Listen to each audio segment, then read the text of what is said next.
Hammamiz qachondir agar o'tmishga tushib qolsak nima qilardim deb o'ylaganmiz. Ko'pchiligimiz hatto por qanday yasalishni ham bilmaymiz. Lekin bizning bugungi qahramonimiz Daho muhandis. U ritsarlar va sehr dunyosida haqiqiy sanoat inqilobini boshlab yuboradi. Siz esa Animerock kanalidasiz, videoni o'tkazib yubormay oxirigacha ko'ring. Hazrati oliylari, uyg'oning. Ha? Hazrati oliylari? Yana qanaqa hazrati oliylari? Hazrati oliylari. Oho. To'xtanglar. Men nega bu yerdaman? Ertaga mening taqdimotim bor-u. Hali chizmalarni chizib ulgurmadim. Zoti oliylari, qatl qilish vaqti bo'ldi. Hukm qiling, zoti oliylari. Nima? Nima edi bu? To'xtanglar. Endi men qurollikning 4-shahzodasi Roland Uimbledonman. Taxt uchun kurashinglar. Bu otamizning farmoni edi. U taxtning kelajak vorisini aynan shu yo'l bilan aniqlash mumkin degan bir g'alati fikrga kelgan edi. Va u voyaga yetgan farzandlariga har biriga o'z yerlaridan berdi. Keyinchalik esa 5 yillik boshqaruvimizga tayanib, u o'z tanlovini qiladi. Keyingi 5 yil men shaxsan yetishgan natijalaringizni va yerlaringizni kuzatib boraman. Taxtni meros qilib olish uchun adolatli va halol bellashinglar. Biz nima, qanaqandir video strategiya o'ynayapmizmi? Keyinchalik qanaqa qilib hammaga teng sharoit yaratish mumkin? Bor, birinchi shahzoda o'zining jangovar mahorati talant egasi. Yana ikkinchi shahzoda o'zining bitmas va tuganmas boyliklari bilan. Yana uchinchi malika, ya'ni opam o'zining katta armiyasi bilan. Va 5-malika singlimiz o'zining intellekti va aqli bilan. Va yana bitta odam borki, o'z hayotini tinimsiz maishatbozlik hamda gidonizm bilan sovurayotgan o'sha mashhur 4-shahzoda. Bolaligidan omadi chopmagan, odamlarni omma oldida qatl qilishni yaxshi ko'rishi bilan nom chiqargan. Oxiri shunday bir chekka bo'lganda ham it inson tanimaydigan go'rga surgun qilindi.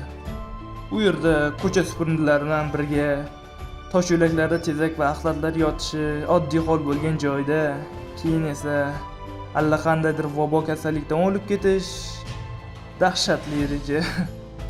Alloh hazratlari, qatlni boshlayveraylikmi? Sizning ruxsatingizni kutyapmiz. Aytgancha, mening bu yerda bo'lishim sababi 4-shahzodaning bu yerda bo'lishidan maqsad qatlni amalga oshirish, jodugarning qatlini. La'nati jadugar, iblisning zurriyodi, qilmishlari uchun osilsin. Bu dunyoning odamlarining ahmoqligi sababli shunaqa nodonlik paydo bo'lishi mumkin. Ular o'zining baxtsizligini, alamlarini bu bechoradan chiqarishyapti. Bu jodugarni ozod qilinglar. Oliy hazratlari, yalmog'izni-ya? Oliy hazratlari o'zi nimani o'ylayapti? Negadir men charchadim. Sud kunini boshqa kunga qoldiramiz. Ammo oliy hazratlari, ritsarlar soqchiligi boshlig'i Lanis Carter. Oliy hazratlari, nimaga kerak bor bunaqa hazillarning? Jodugarning asl tabiati fosh bo'lgan ekan, uni darhol yo'q qilish kerak. Aks holda boshqa jodugarlar uni qutqarish uchun keladi. Shunchaki bitta qo'li odamning gavdasida bo'lgan ritsar uning qochib ketishdan qo'rqyaptimi? Agar uning orqasidan bittasi qutqarishga kelsa, hammasini bir varaqay tutib olgani yaxshi emasmi? Shu bilan endi tarqalinglar. Men dam olmoqchiman. Chegara shahri, Janubiy qasr, 4-shahzodaning vaqtinchalik qarorgohi. Va nihoyat. Dahshat, nahotki bu tugari, oxirgi marta bunchalik ko'p odam bilan gaplashganim Yangi yil bayramida bo'lgandi. Bu menimcha o'limdan keyingi qayta tug'ilish bo'lishi kerak. Ishxonadan haddan tashqari ko'p ishlab o'lib qoldim-o. Keyin esa mana shu la'natli joyda tug'ildim-a? Mayli, endi buning ahamiyati yo'q. Nima bo'lganda ham bu endi yangi hayot. Bu haqda nolishni foydasi yo'q. Bundan buyon va abadiy endi men Rolandman. Va ishni eng avvalo o'sha jadugarlar haqida ma'lumot to'plashdan boshlash kerak. Chegara shahri, qamoqxona. Oliy hazratlari, axir bu xavfli-ku. Uning kuchini ilohiy medalyon bilan ushlab turgan bo'lsak ham, biz to'liq xavfsizlikda emasmiz. Muhtaram qorovulboshi, shunchalik mana bu yosh qizdan qo'rqasizmi? Naqadar safsata, ha? Axir u iblisning malayiku. Ha, shunaqa hurmatli odam ham shunaqa ham vaysaq bo'ladimi, ha?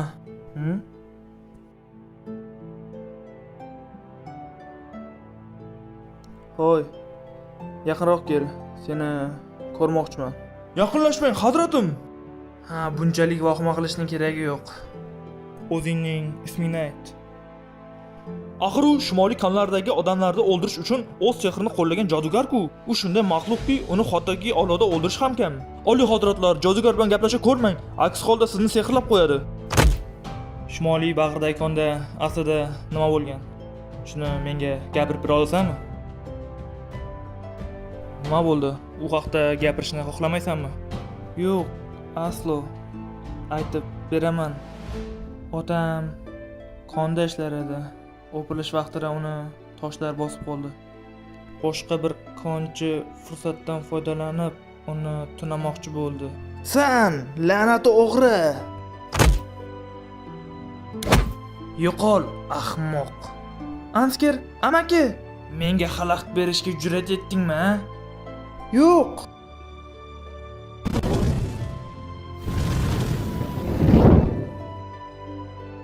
Anna, buni nima qilding? Jadugarlik sehri bu. Sizdan o'tinaman. Mening jadugar ekanligimni hech kimga aytmasangiz, yolboraman. Sening gaplaringdan shunday xulosa qilish mumkinki, sen bu yerga o'sha odamlarning xabar bergani tufayli shu yerga tushib qolgansan. Shundaymi? Yo'q, ular tufayli emas. Meni ustimdan o'z otam xabar berdi. Oliy hazratlari, o'zingiz ko'rib turibsizki, u o'z ayblarini tan oldi. Uni zudlik bilan qatl qilish kerak. Aslo. Hozir mening eng katta istagim aynan o'sha jadugarlar kuchini o'z ko'zim bilan ko'rish. Nima bo'ldi? Hamma gapirayotgan o'sha iblisning kuchini ko'rishni shunchalik xohlayapsizmi? Ha, yomon bo'lmasdi. Ular meni kishanlab, bo'ynimga mana bu ilohiy medalyonni osib qo'yishgan. Shu sababli kuchimni ishlata olmayman. Baribir bu medalyonni bo'ynimga yechishga jur'at qila olmaysiz. Shunday emasmi? Agar qiziquvchanligingiz sizni go'rga tiqishdan qo'rqmasangiz, albatta.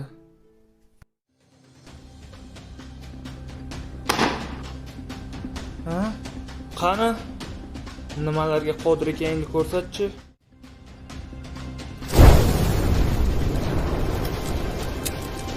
Oho.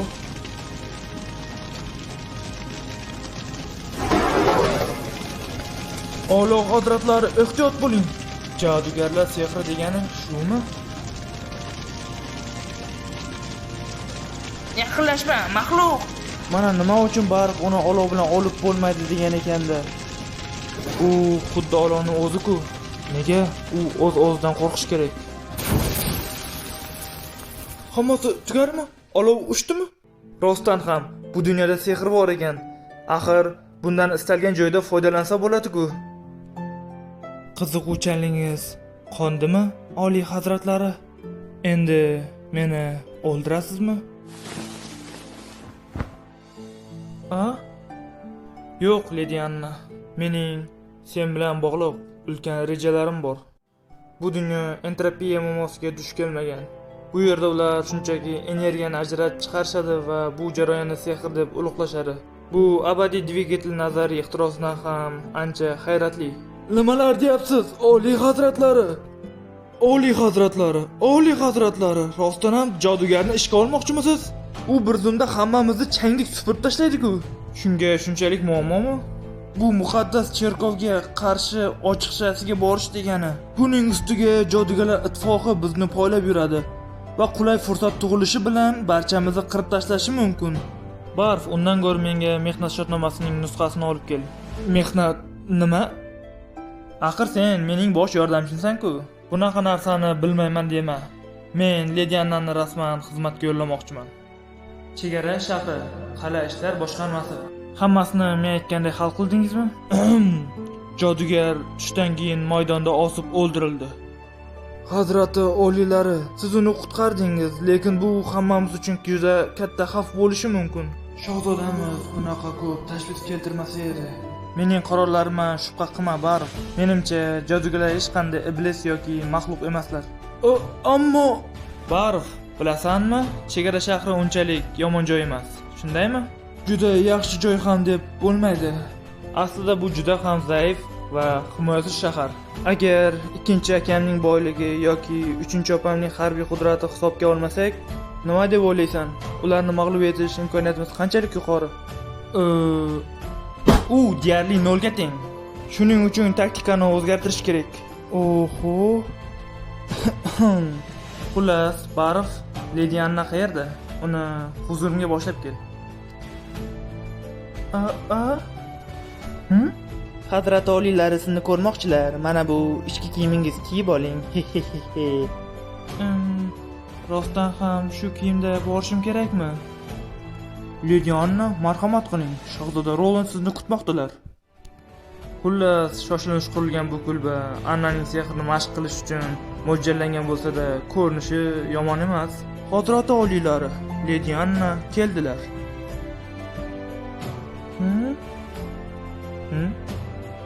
Tanlovda adashmabman, senga juda yarashibdi.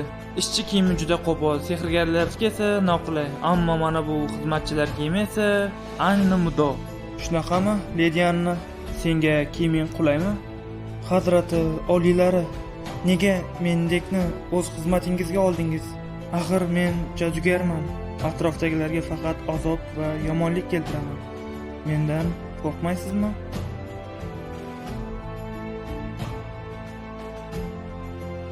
Qo'rqmayman. Iblislar haqidagi bu safsatalar sening qobiliyating hech qanday aloqasi yo'qligiga ishonaman. Odamlar o'zlari tushunmagan narsalardan va yaxshi tanimaydigan kishilardan doim qo'rqishadi.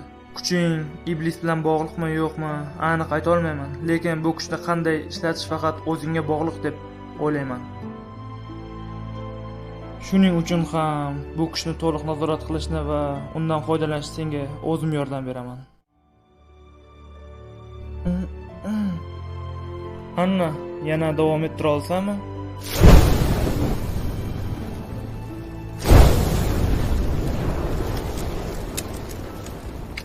Olovni boshqarish men o'ylaganday oson ish emas ekan.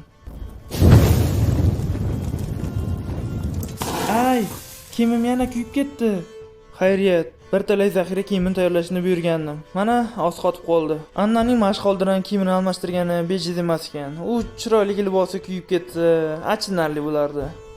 Hazrat oliylariga xabar bor. Barif Monsan siz uchun o'ta muhim gap bor ekan. Hazrat oliylari, demak, shu yerda ekansiz-a?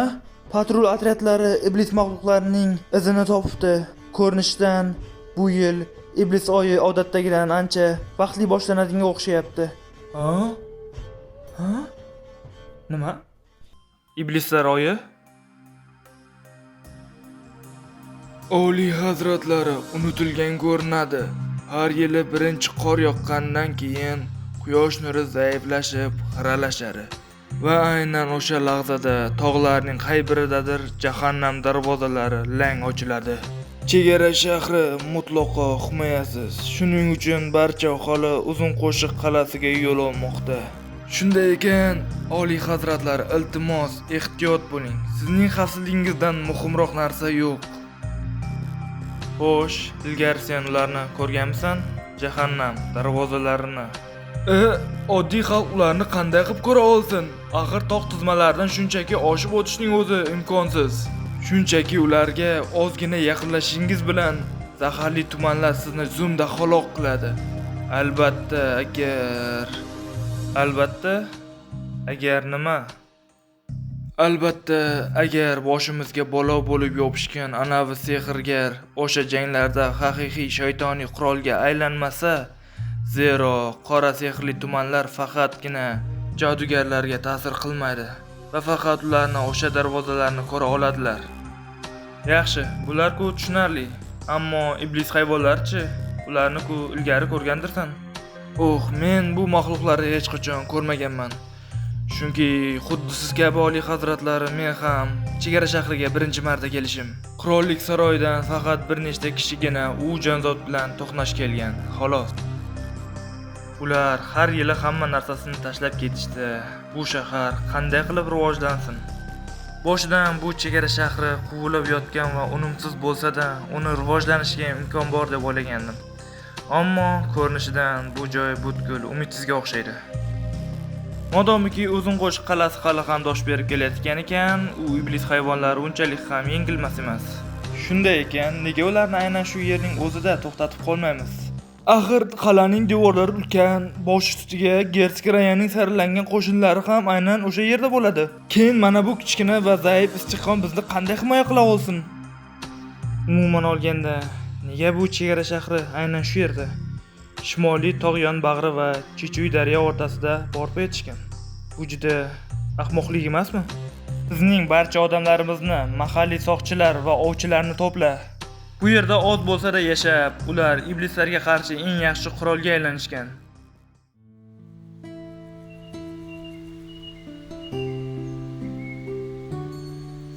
Anna, menga iblislar oyi haqida gapirib ber. Xo'p bo'ladi, janob. Siz kabi aslzodalardan farqi o'laroq, oddiy xalq har yili bundan azob chekishga majbur. Bu shunday dahshatki, unda faqat o'lim hukmronlik qiladi. O'zingiz bilganingizdek, mening otam konchi bo'lgan. Bu shahar aholisi kabi u ham og'ir hayot kechirgan. Har yili iblis oyi yaqinlashganini bilganimizda, chegara shahrida bor topgan tutganimizni uzun qo'shiq qalasiga tashiymiz.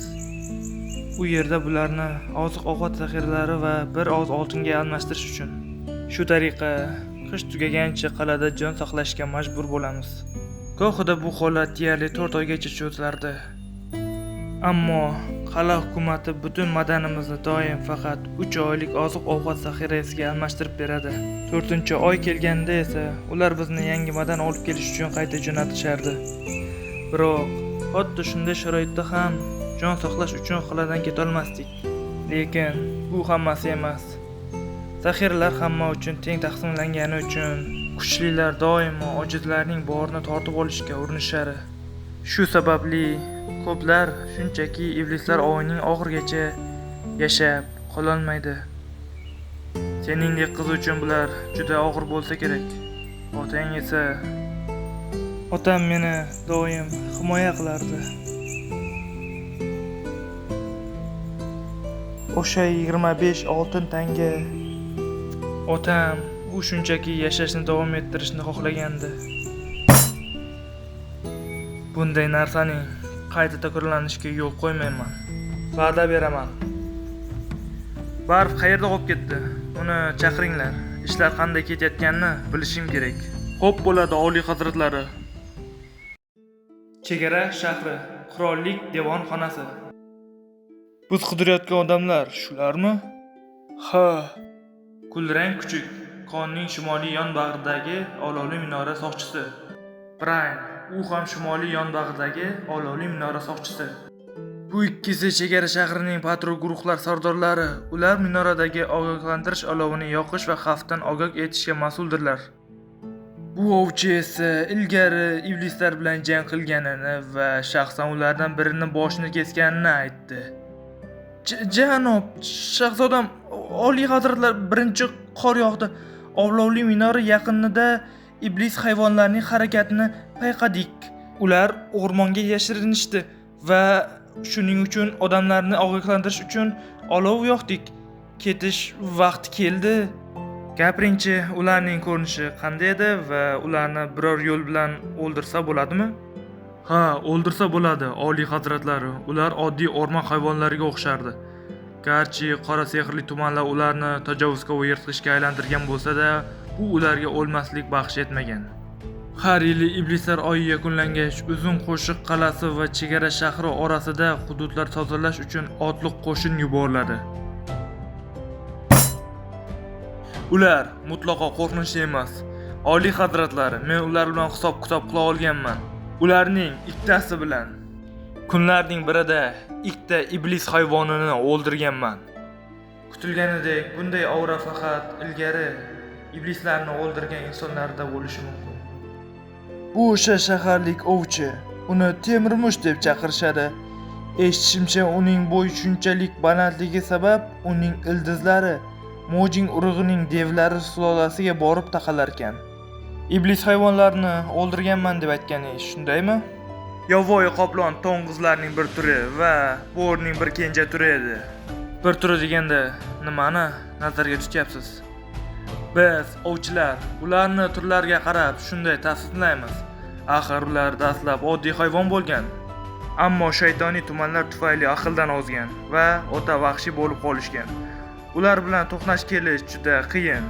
Bo'rilarning kenja turi ancha ayyorroq bo'lib qoladi. Ularning reflekslari esa o'ta kuchayadi. Agar ularni o'ldirmoqchi bo'lsangiz, qopqonni oldindan tayyorlash kerak. Yovvoyi qoplon to'ng'izining kenja turi esa hayratlanarli darajada mustahkam qora junga ega bo'ladi. Hattoki 50 yard masofa ham arbaletning uning terisini qiyinchilik bilan teshib o'tadi. Har safar kuchlisi yanada kuchliroq, tezkor esa yanada tezkor bo'lib qolmoqda. Ammo ular baribir shunchaki hayvonlar. Lekin eng dahshatli dushman ular emas. Eng dahshatlisi aralashgan turi. Ular iblisning aynan o'zidir. Faqat jahannamgina shunday dahshatli mahluqlarni yaratishga qodir. Men aralash turini faqat bir marta ko'rganman. U nafaqat yirtqich hayvonning baquvvat tanasiga ega edi, balki orqasida qanotlari yordamida qisqa masofaga ucha ham olardi. Bosh ustiga u qayerdaligimni bilar va meni tinmay ta'qib qilardi. Hushimni yo'qotishdan oldin Chuchuy daryosiga sakraganim uchun tirik qolishga muvaffaq bo'ldim. Bu dunyo borgan sari sehrli fantezi olamiga o'xshab bormoqda. Mustahkam devor yer xavfini to'sa olar, ammo uchadigan mahluqlarni qarshi nima qila olamiz? Aralash turlari juda kam uchrasa kerak, shundaymi? Ularning soni unchalik ko'p emas, oliy hazratlari. Bir oyda faqat 2-3 ta paydo bo'lishi mumkin. Agar ular soni ko'proq bo'lganda, Lonzun qal'asi har yili juda katta muammoga duch kelgan bo'lardi. Agar bu haqiqatdan ham shunday bo'lsa, men chegara shahrida qolishga qaror qildim. Ha? Nima? Bunga aslo yo'l qo'yib bo'lmaydi. Oliy hazratlari, faqatgina o'sha to'ng'izning kenja turi ham faqat qal'aning elita qo'shinlari kurasha oladi. Ularning soni o'ta ko'pligi hisobga olsak, mustahkam devorsiz faqat soqchilarga tayanib, iblis hayvonlardan himoyalana olmaymiz. Talafot 10% dan oshishi bilan hammasi tamom bo'ladi. Agar senga o'sha devorni qilib bersamchi?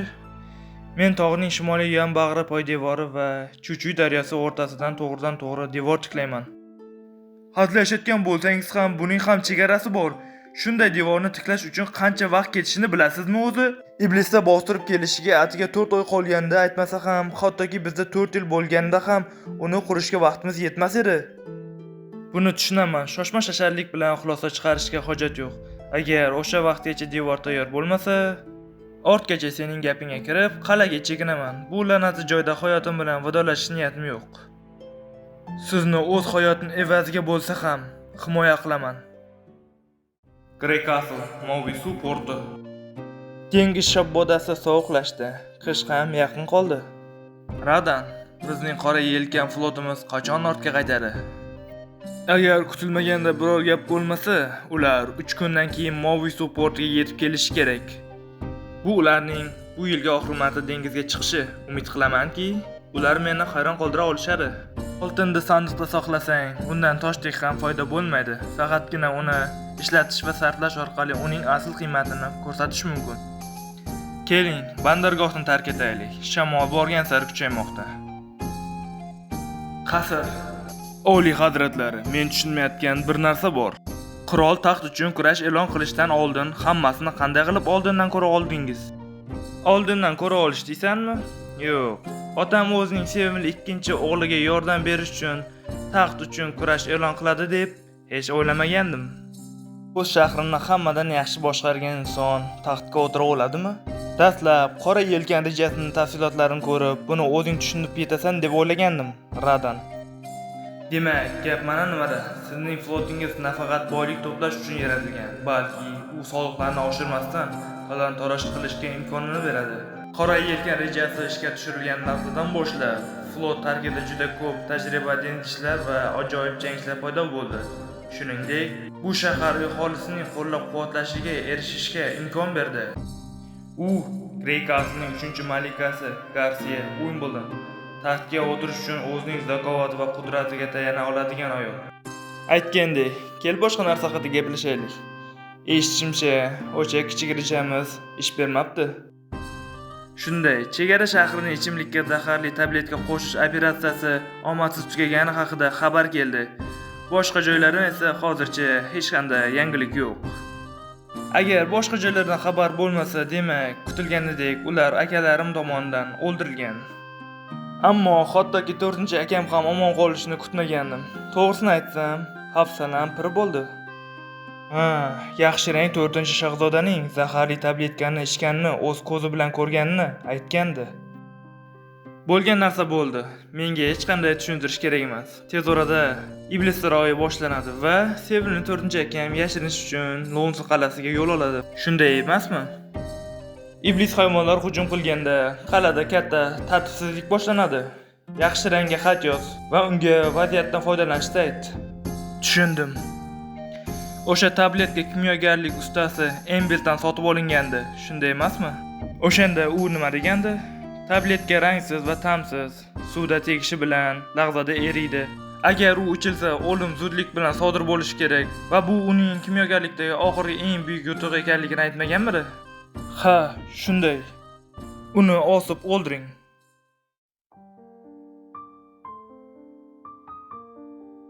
Anna, bugun yana nima qilyapsan? Zodagonlar she'riyatimi yoki dinning rivojlanish tariximi? Yaxshimisiz, muallim Karl van Beyt?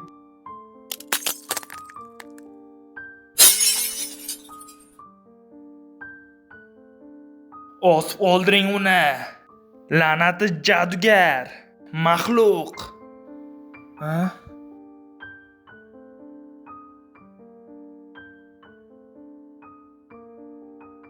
Yo'q.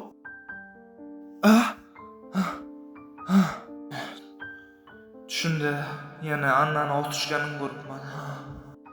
Agar Anna kabi begunoh bir qizni yovuzlik deb qoralash mumkin bo'lsa, u holda oshkozlikni to'ydirib bo'lmaydigan Grey Castle amaldorlari jahannamdan chiqib kelgan haqiqiy iblislardir. Agar ular qurilish materiallarini arzonroqga almashtirib qo'yishmaganida, ularga bir necha yuz oltin tejashga imkon bergandi. Qurilayotgan teatr qulab tushmas edi va 30 dan ortiq ishning hayotiga zamon bo'lmasdi. Aslida ularni o'zi o'ldirish kerak. Lekin bu qurollik ularga loyiq bo'lmagan o'sha huquqni bermadi. Buning o'rniga mutlaqo begunoh bo'lgan Toshkesar uyushmasi jabr ko'rdi. Katta miqdordagi soliq joriy etilishi, resurslarning notekis taqsimlanishi, jamoat xavfsizligidan chiqishi, begunoh qizchani jodugarlikda ayblab, oxir-oqibat uni dorga jo'natishgani. Yo xudo, asl yovuzlik o'zi nima? Buni o'zing yaqqol ko'rib turibsanmi? Voy, muallim, tanamda nimadir noto'g'ri bo'layotganini his qilyapman. Meni Annaga o'xshab osishadimi? Yo'q, hali hammasi yaxshi bo'lib ketadi. Muallim seni himoya qiladi.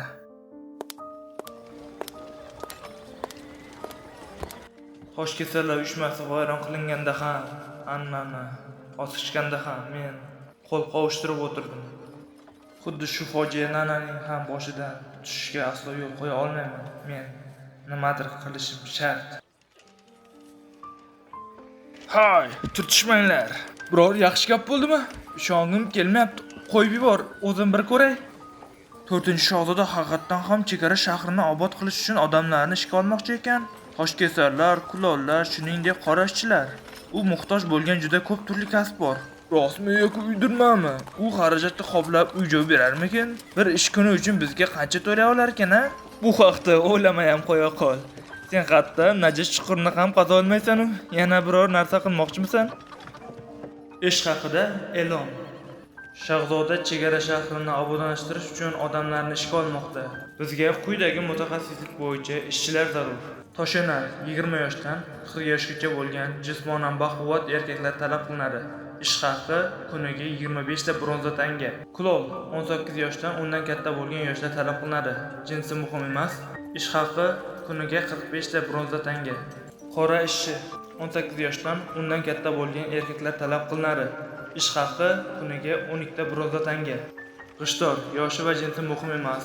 Ma'muriy binolar, qallar qurilishi yoki ta'mirlash ishlarida tajribaga ega bo'lishi lozim. Ish haqi oyiga bitta oltin tanga. Qo'shimcha katta ish tajribasini ko'rsatgan va tirishqoqlik bilan mehnat qilgan shaxslar rasman unvon, mansab bilan taqdirlanadilar. Bu rost, bu yerda shahzodaning muhri bor. Oliy hazratlarning fikrlashi boshqa odamlardan biroz farq qilishi va u muqaddas cherkovni aslo xush ko'rmasligi haqida gap-so'zlar yurgandi. Shunday bo'lsa-da, baribir meni jodugarlarning sherigi deb hisoblab, dorga jo'natishlari ehtimoli juda yuqori. Hozir esa faqat bir narsadan umidvor bo'la olaman. Muqaddas cherkovni xush ko'rmaydigan shahzoda uning qonun-qoidalariga shunchaki keraksiz qog'ozdek munosabatda bo'ladi deb umid qilaman. Allaqachon vafot etgan Anna uchun, hali hayot bo'lgan Nana uchun va qalbim toshga aylanib ketmasligi uchun. Oliy hazratlar, devorning balandligi va kengligini qancha qilmoqchisiz? Kamida 5 metr balandlikda va 2 metr kenglikda bo'lishi kerak. Yo'lak esa 4 kishi yonma-yon turib, bir o'ta oladigan darajada keng bo'lishi lozim. Agar shunday bo'lsa, devor mustahkam turishi uchun odam bo'yi baravar chuqurlikda poydevor qazishimizga to'g'ri keladi. Bundan tashqari, agar kenglik 2 metr, balandligi esa 5 metr bo'lsa, u holda devorning pastki qismini kamida 2 baravar kengaytirish kerak bo'ladi. Hatto poydevor qazish va qurilish ishlari bir vaqtda boshlanib, menga 300 yillikda hunarmand bersangiz ham, men kafolat bera oladigan maksimal muddat kelasi yilning iblislar oyi boshlanishiga qadar qurilishni yakunlashdir. Muammo nimada? Gap shundaki, devor mustahkamligini ta'minlash uchun har bir toshni silliqlash va to'g'ri tanlash kerak. Aks holda ular bir-biriga aslo jipshlashmaydi. Tushundim. Sening rejang bo'yicha ish tutamiz. Poydevorni qazish va devorni qurish ishlari bir vaqtning o'zida olib boriladi. Devor haqida esa sira xavotir olmasang ham bo'ladi. Grey Castle kimyogarlarining oxirgi ixtirosi, ya'ni sement deb ataladigan narsa seni haqiqatdan ham hayratda qoldiradi. Sement? Chegara shahri, sement yoqish xonasi. Oliy hazratlari, haqiqatdan ham mana shu xonada siz aytgan o'sha sement tayyorlanadimi? Uni tayyorlash juda oddiy. Barcha xomashyolar juda keng tarqalgan va ularni har qadamda uchratish mumkin. Hatto chegara shahrining o'zida ham barcha zarur narsalar topsa bo'ladi. Uni yaratishda asosiy muammo haroratni to'g'ri tanlashda. Garchi aynan qanday harorat kerakligini eslay olmasam ham, qolaversa bu davrda uni o'lchash va nazorat qilish uchun munosib asboblar topilishi ham qiyin. Shuning uchun Carter, sen shu yerda qol. Xo'p bo'ladi. Baribir sementni jodugarlar kuchi bilan yaratish mumkin. O'xshadimi? Ishonchingizni oqladim deb umid qilaman, Oliy hazratlari. Siz xohlagan narsa shu edimi? Ko'rinishidan aynan menga kerakli narsa. Ish beradimi yoki yo'qmi? Buni faqatgina sinab ko'rgandan keyin bilib olaman. Bu nimaga kerak? Uylar, ko'priklar va yo'llar qurilishi uchun uni ishlatish mumkin bo'lgan joylar juda ko'p.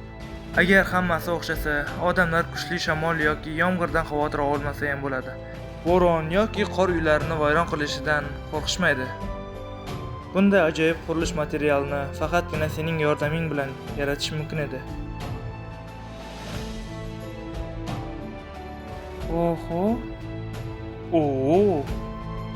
Oliy hazratlar, demak sement shunday ishlar ekanda.